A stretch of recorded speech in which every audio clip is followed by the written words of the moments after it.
We know there's an update coming to the game, and we know it's soon. It looks like it's going to be right about the middle of December. So let's talk about what you need to be doing to prepare for that update, because there are definitely a few things that you want to accomplish before, and a few things you can do now to make sure you're the most efficient.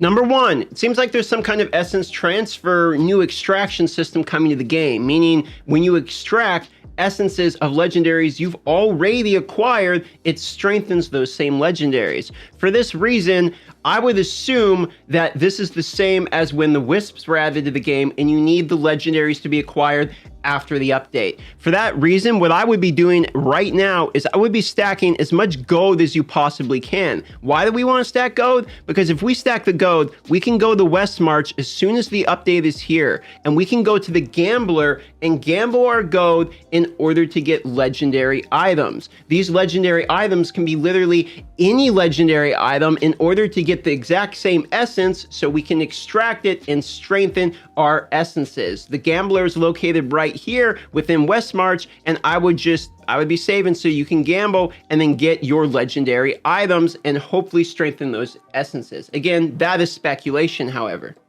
Number two is going to be saving your Wisps. So I would be doing Hell 5, farming the dungeon, and getting as many of them as you possibly can. The reason we want to do this, because of the smithing materials right next to the blacksmith, you can go here and you can trade Hell 2 for Hell 3 Wisps, Hell 3 for Hell 4, Hell 4 for Hell 5, and once Hell 6 comes to the game, which looks like, again, we're expecting in the Hell 6, we can see it in the data, that means we'll be able to trade the Hell 5 for the Hell 6 ones, once again, allowing us to prepare now for the future. The ratio is 5-to-1, meaning you would need 25 of these Hell 5s in order to instantly craft a Hell 6 item.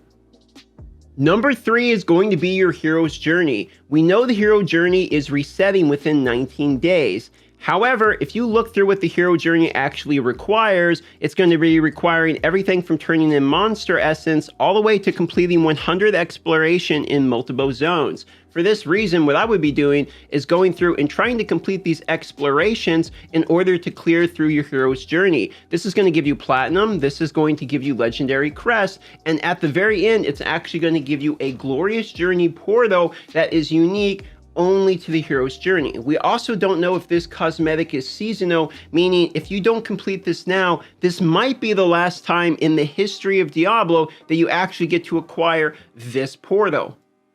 Number four for me is going to be saving your crests. The reason why is it's looking like we're having 2 new legendary gems coming to the game. We don't know what these legendary gems are doing, but it looks like they're 5-star legendary gems. Last time 5-star legendary gems came to the game, there was a banner that allowed us to actually click and select which legendary gem we wanted to drop at a higher boosted rate.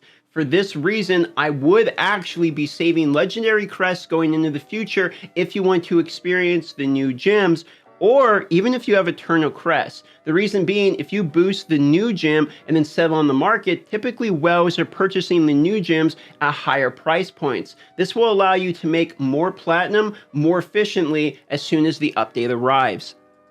That means I would highly recommend going and purchasing your Eternal Legendary Crest every week from the Warbands raids. By doing your Warband raids, getting that all upgraded for your tableau, etc., but also using that voucher to get these Eternal Legendary Crests and saving these up until it launches.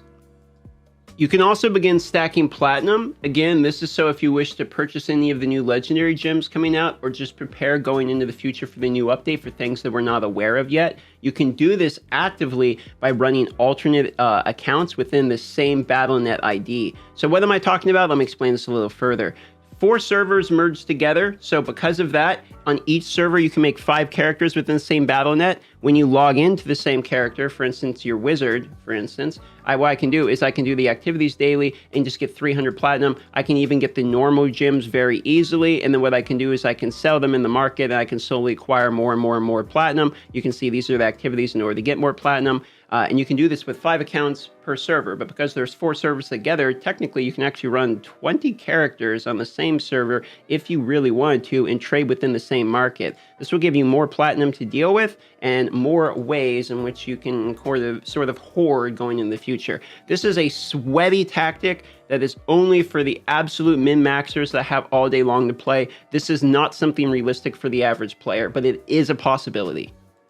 If you weren't aware, the Reforged bonuses were actually reworked to stack very well, where it reduces the cooldown all the way down to, if you have the same set on all pieces of gear, it's only a 13-second cooldown. For this reason, if you're somebody like a demon hunter, maybe what you want to do is get trimmer set on everybody. If you're somebody like a necromancer with some bonuses, maybe you want the Hydra, or maybe you just want to go vengeance set so it works well on everybody. Depends upon what you're wanting to do. But for this reason, what I would start doing is, if you're not a PvPer, for instance, I myself have never been much of a PvPer, but if you're somebody who hasn't been, then maybe it's time to start, so that by the time the new update rolls around, you'll have some Reforged bonuses getting paid out to you through the Reforged stones that you can get through PvP. This is the way you acquire Reforged stones, and is typically not something we have to worry about for, if you actually look here in terms of like rewards, you can see you get glowing shards, etc., but you also get Reforged stones. Now, we normally don't worry about these. I normally don't have to preach about these, but because of the new Reforged bonuses are actually quite good, this is something you might want to start working towards and having this done going into the update, so you have this as min-maxed as you possibly can. We don't know what the new update's going to unfold, so you want to be as strong as possible, and that includes everything, including Reforged bonuses, upgrading your gear, getting your combat rating as high as possible. Starting as of December 6th, I would make sure that you haven't done the class change. It takes 7 days to prepare a new free class change. We are thinking the update's around 13th, 14th, around there. I would give yourself the ability to class change when that update arrives, just in case a couple things. There's speculation in new classes coming sometime in December. Again, speculation. And also, they could rework classes. You never know when they buff or nerf different classes, and you might want to try something new with the update, or maybe there's certain classes that will be meta with the new update. For that reason, I would have the ability to change your class available when that update arrives. If you wish a more thorough breakdown on what we think is coming, everything you can see: new zone, Blood Knight, Paragon level raised to 900, new PvE, PvP modes, essence boost, all kinds of things, I have a video right here that you are welcome to watch, which breaks down all of the information that was data mined and is speculated to be coming with the most recent updates. I'll have a link to it in the pinned comment description and at the end of the video here. With all that being said, it's Thanksgiving over here. We do ours the day after Thanksgiving. I'm going to go visit family. I would like to say I am thankful for my audience, for the people that watch me and allow me to cover this game essentially as a full-time job. I love you all. Thank you for the subscribers. Thank you for liking. Thank you for everything you have done for me. And shout out to my patrons who have donated. I think I'm at like $54 of donations towards the van that I'm building, as well as I'm building a mobile sprinter van into kind of a YouTube gaming studio that's going to be my new travel home. So I'm excited for all of that, and I just want to say thank you, everybody. Here's a couple options to watch the videos at the end, and I'll see you tomorrow on the next video.